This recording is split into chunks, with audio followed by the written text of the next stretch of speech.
Good morning and President welcome Trump, on behalf of all the Maga patriots in America, I want to thank you for the historic victory for life in the Supreme Court yesterday.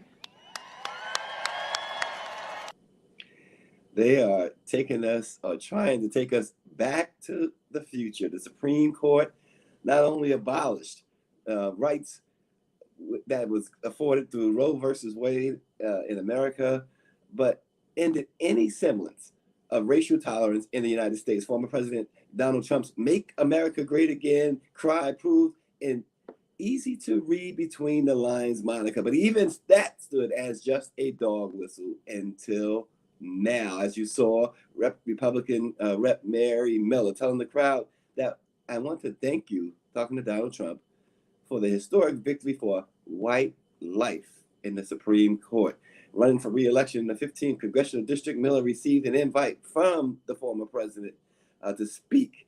In her racist comments, her team tried to deflect him by saying that she intended to say "right to life," responding to a tweet by the nation's first and only African-American President Barack Obama.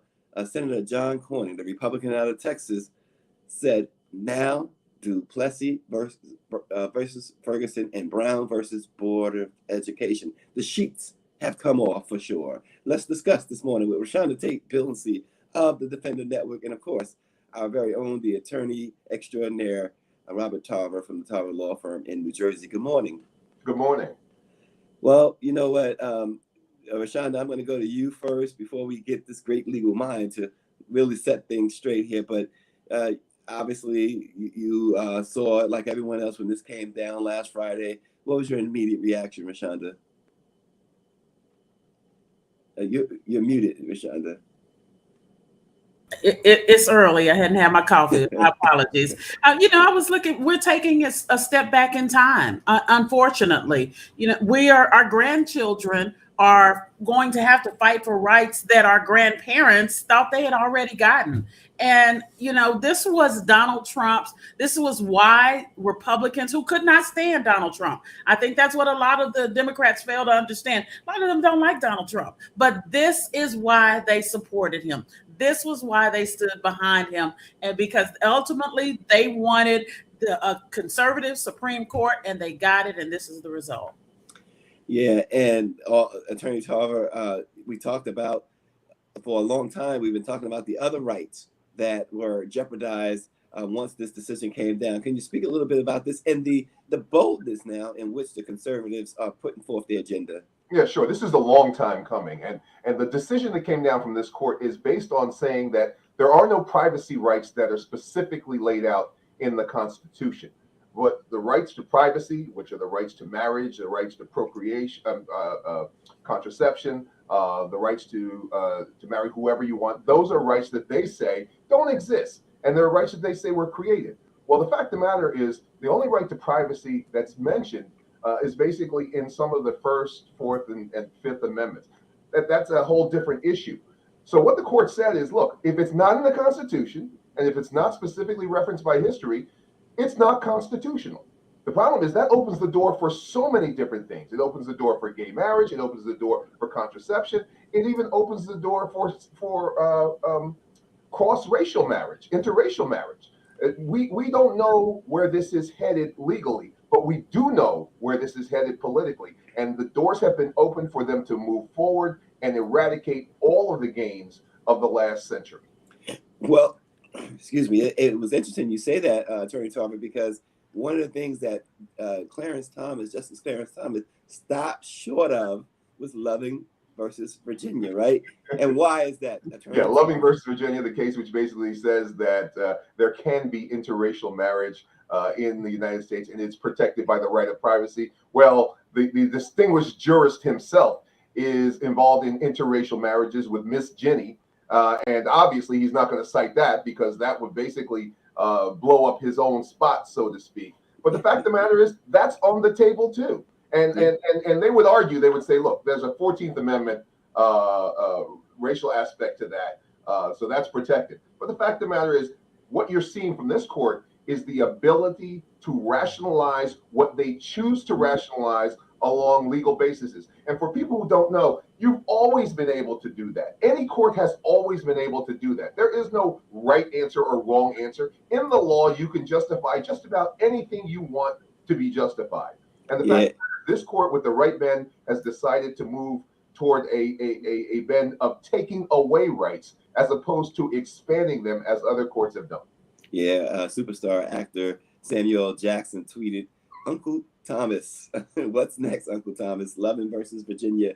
Also, you think about Rashonda, again, going back to your state in Texas with Senator John Cornyn, think about what he said, and because that was something that just never really said it specifically out loud. I mean, the Make America Great Again was always that dog whistle, other incidents of them making, these conservatives, that is, making statements that you just knew that had racial undertones to them. But he just came right out because, Brown versus Board of Education, and he his desire for that, and to resurrect the 1800s doctrine of separate but equal, to reestablish racial segregation laws that, of course, simply imply that Black people are inferior, has to infuriate someone from the state of Texas, doesn't it? Yeah, they say the quiet part out loud now. They're empowered. They have the highest court in the land in their favors. They say what they want. Donald Trump, since the Donald Trump era, it's no getting around. They're trying to clear up what the representative just said as a slip of the tongue. No, that's the truth coming out. That is how they really feel. We can even go larger, that this is an attempt to silence the Black and brown future Black and brown people, because let me tell you what's going to happen is Black women and women of color are the ones who will be most affected.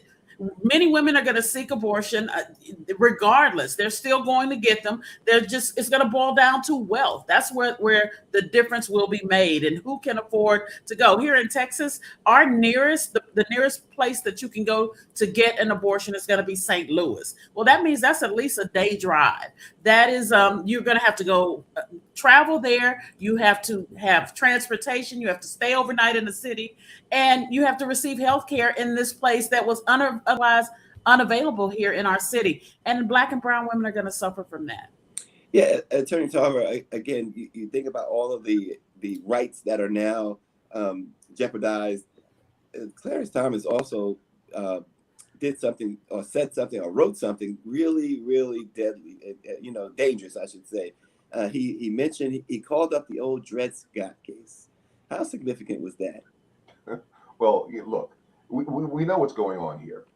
For Cornyn to talk about Brown versus Board, again, I don't believe in happenstance. What has been happening here is very carefully choreographed actions on the part, and conspiratorial actions on the part of both the Senate and the Supreme Court. So when we look at Brown versus Board, this is why this is so much bigger than abortion for us, for Black people, because really the central holding of Brown versus Board of Education, separate but equal, is inherently unequal. It's something that whites have been trying to overturn for years. And they do it on the theory of this. It says that Brown traded the rights of white Americans not to be associated with Blacks with the rights of Blacks to associate with whites. In other words, what they are attempting to carve out is a situation where they can assert that they have their own rights, and their rights are not to be associated with Black people, not to be associated with people of color. And that is so much bigger than even education. Think of all of the systems,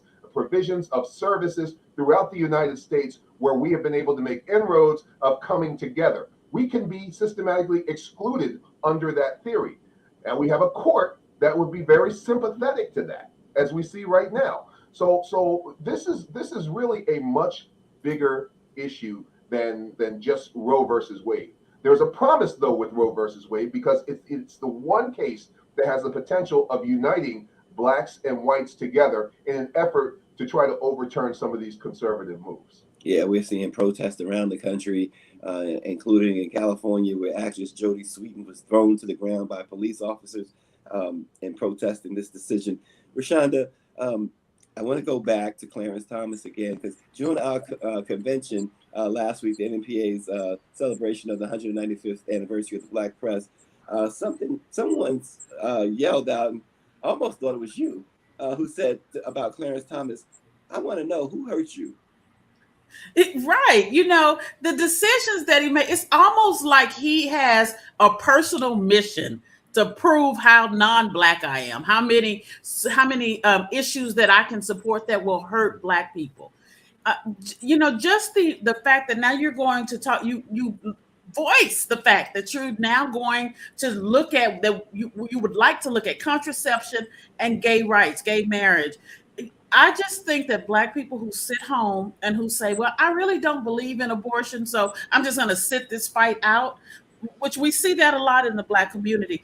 As Representative, I mean, as Mr. Tarver said, this is bigger than that. This is bigger than the abortion issue.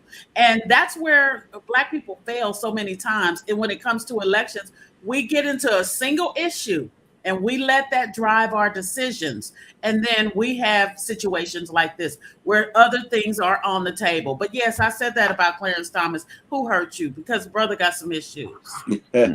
Mark Thompson, make it plain. He's joining us now. Mark, thanks for getting up this morning with Let It Be Known. Mark, we talked about this last week during the NMPA's conference. There's so many laws here. I mentioned to Attorney Tarver and Rashonda earlier that Clarence Thomas, in writing his decision, even referred to Dred Scott. And the question becomes, how low can he go? Is there a bottom?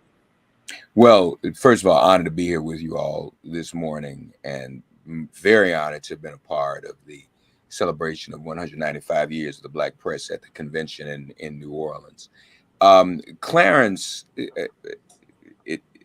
our sister is absolutely correct. Something is terribly wrong, wicked, sick, demented, but yet he is an example of the effects and the post-trauma of our period of enslavement. Self-hatred is a part of it. He is a study in self-hatred. What this court did was, in two cases, the gun case, throwing out New York's gun laws, and Roe, interestingly enough, almost obsessively, cited cases that were harmful to us historically as African Americans to justify it.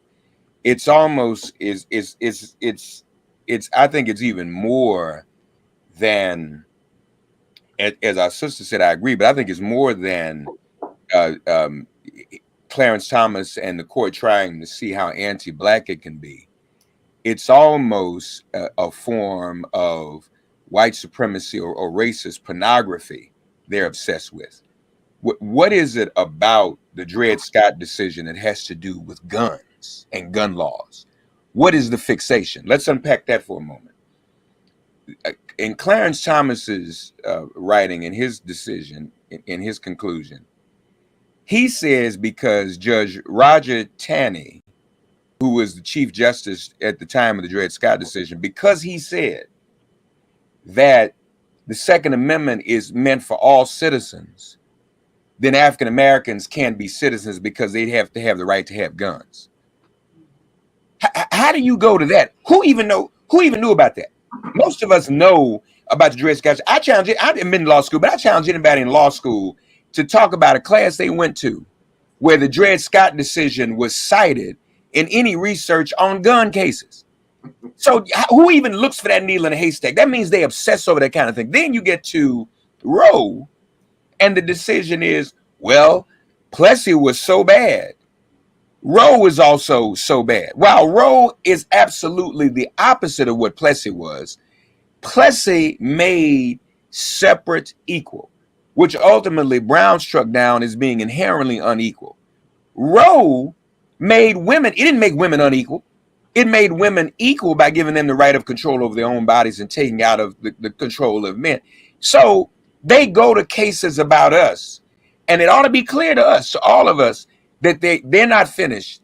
He said contraception, he said marriage equality was next, but they're coming after everything. If they are combing through the fine print of Dred Scott and Plessy, looking to strike down other cases, who do you think is going to be next? And in the words of James Baldwin, as he said to Angela Davis, if they take one of us in the morning, they're coming for the rest of us in the night. Well, Attorney Tarver, you've been to law school.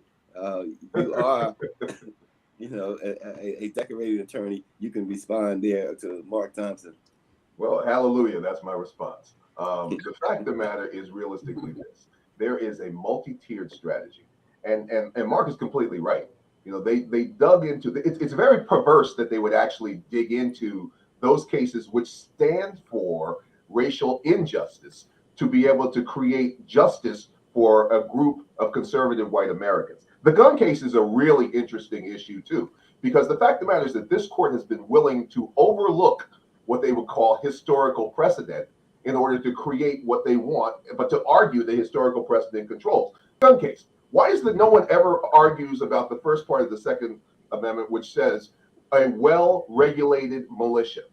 No one ever talks about that as being the centerpiece, the objective centerpiece of gun ownership.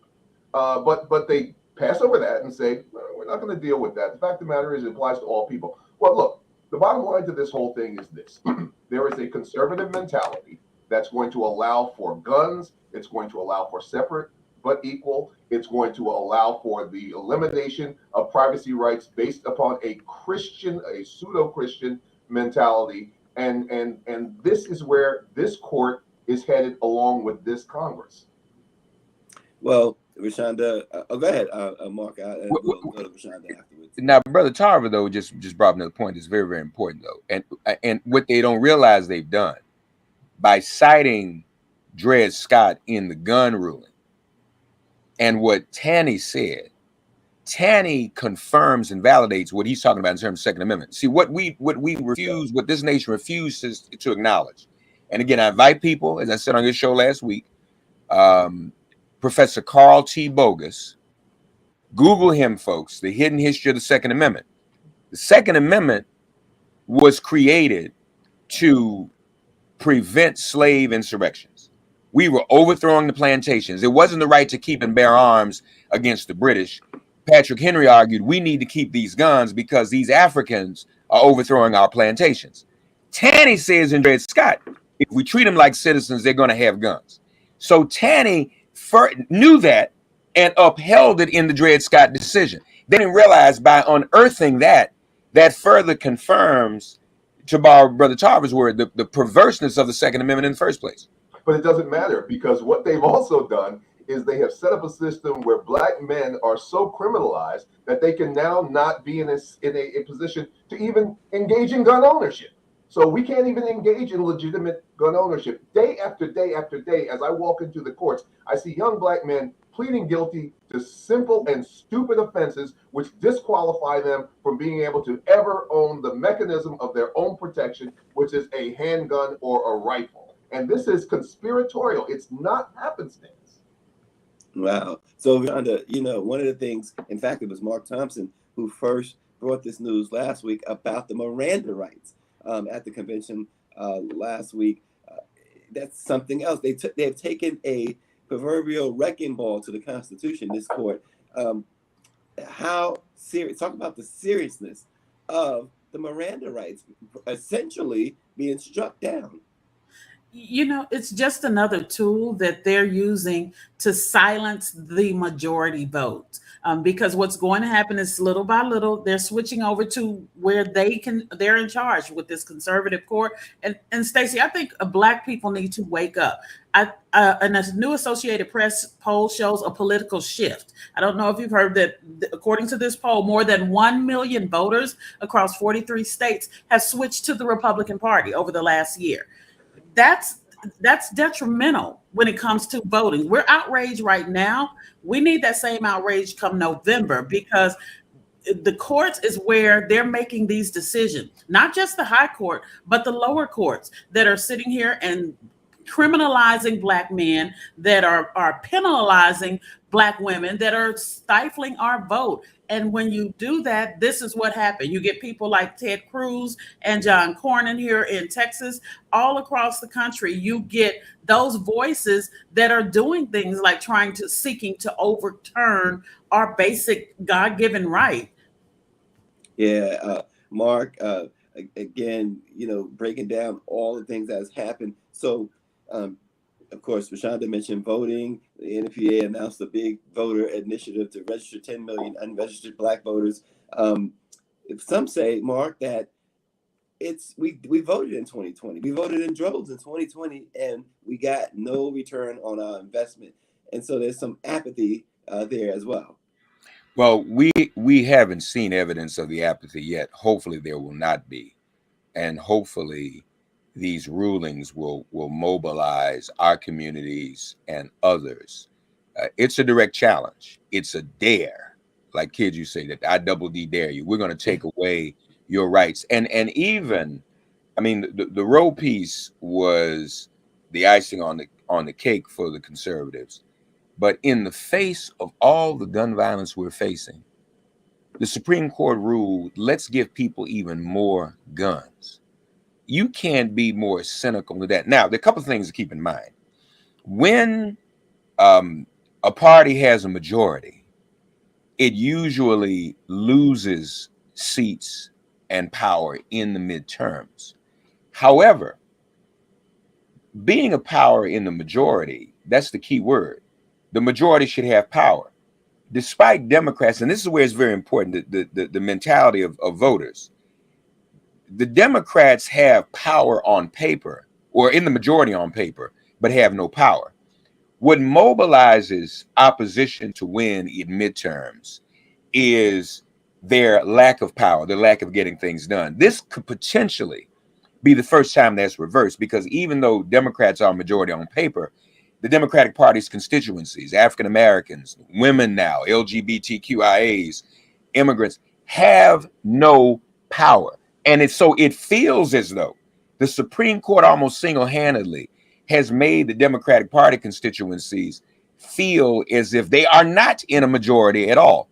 Secondarily, we know about the Southern strategy that Nixon instituted, Yep. but Josh Hawley announced another strategy the other day, that this Roe decision, by having blue states with access to reproductive rights and red states without access, will force Democratic voters to leave more red states and go into blue states, and make red states even more exclusively red, so that they can hold on to all of those electoral college votes without a challenge.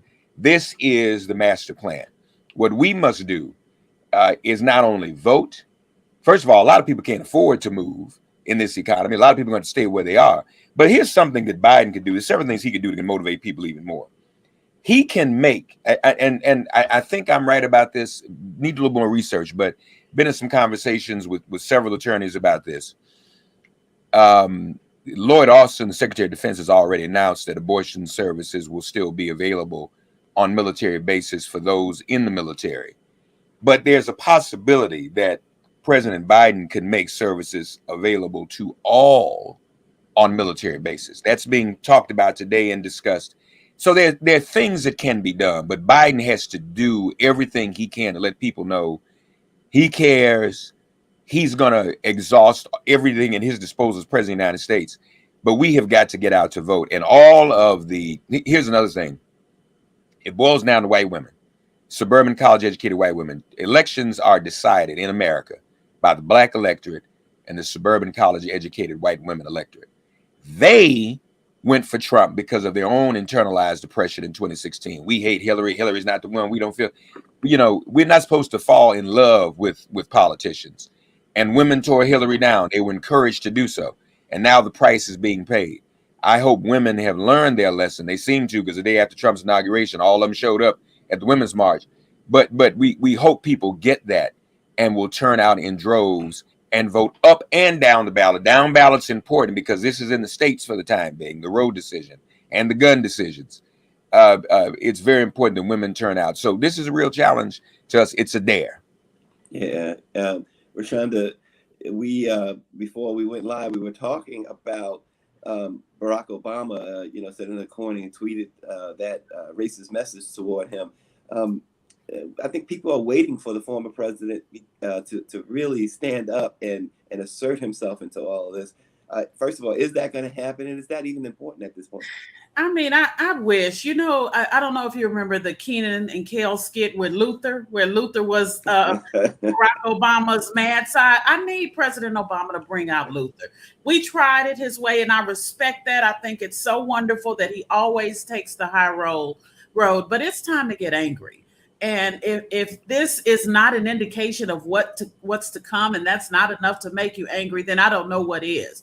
And he does have a voice that people listen to, and I love the calm, cool collectedness of it all. But it's time for him to speak out. It's time for him to get angry and hopefully motivate others.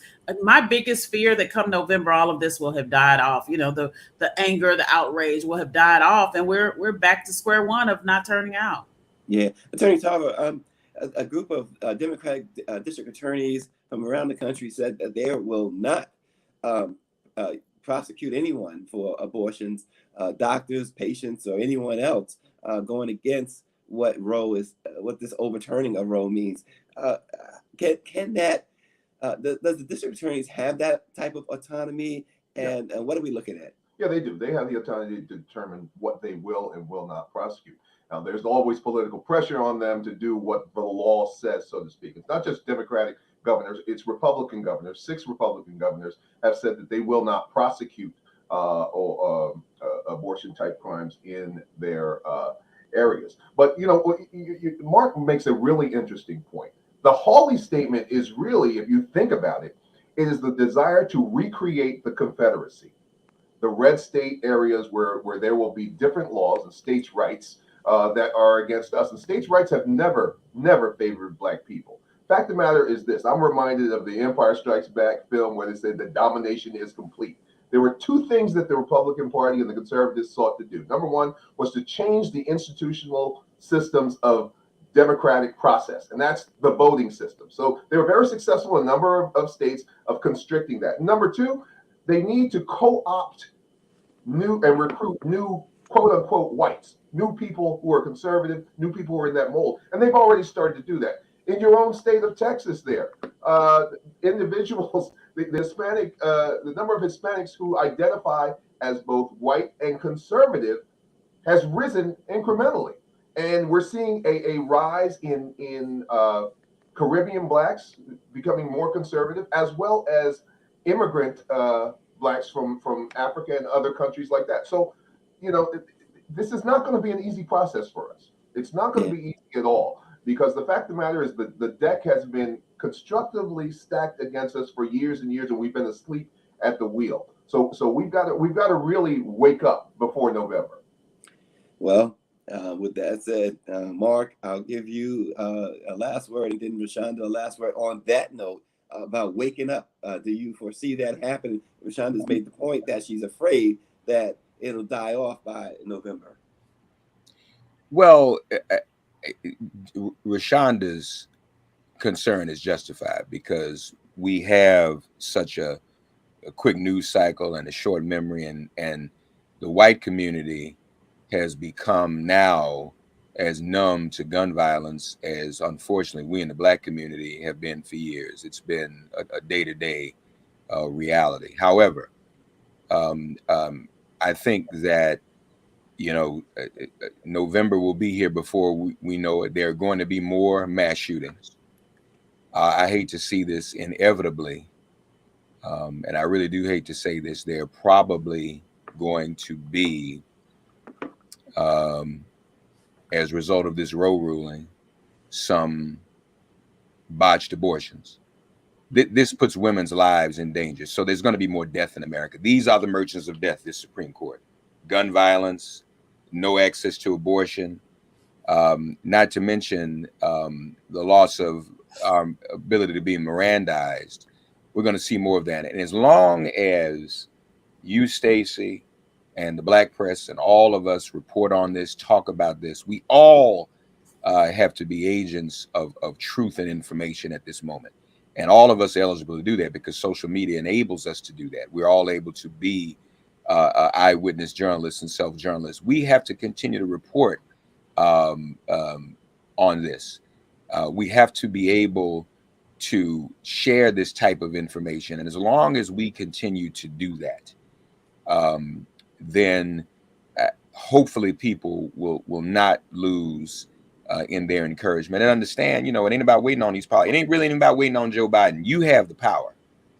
Be inspired by what you just said about those attorneys in the city you just named. They're going to resist. There's so many different ways to resist. Everyone watching today under the sound of our voices has an opportunity to resist. Please, ma'am, please, sir, do so. Rashonda? Yeah, just wake up. Get past the one issue, the single issue, and look beyond. I just really want us to do our homework. I don't want us to sit this one out. And we'll see that a lot. This is not about whether or not you believe in abortion. I do not support abortion. I support a woman's right to choose what happens to her own body. But I believe that we have got to get beyond the point of sitting this one out, because come November, they will turn out. And our failure to turn out will speak volumes, and we'll find ourselves dealing with a whole lot of other Roe versus Wade's being overturned. And real quick, Attorney Tarver, can you share the origins of the Miranda rights? Sure. The Miranda rights are really an outgrowth of the Fifth Amendment, which says that you cannot be in a position of being forced to incriminate yourself. The whole idea was the case that came out of Arizona, where the gentleman was questioned without being advised that he had the right to be able to remain silent, or that he didn't have to incriminate himself. That's a bedrock principle in American constitutional jurisprudence. What the Supreme Court said this time around was you can't sue based upon that. They didn't say you're not going to get Miranda rights, or Miranda rights are not important anymore, but they say you can no longer sue in civil court if, for example, you give a statement, the statement's used against you, and you're found not guilty. You can't come back and say, hey, this officer didn't do his job. That is the beginning of the eradication of the right. And that's how these things start. They chip away a little at a time, little by little. And that's what we're seeing as far as Roe and the other cases which define privacy in America. The fact that you do have the right to do certain things by virtue of liberty, which equals privacy in America. Wow. Well, we will, as Mark Thompson said, we will keep this going. We appreciate you tuning in and listening to this very, very important information. We thank Mark Thompson. Check his podcast out. Make It Plain. Of course, Robert Tarver of the Tarver Law Firm in New Jersey. Check him out as well. And Rashonda Tate Billingsley of the Defender Network. Thanks for joining. Let it be known. We'll see you tomorrow.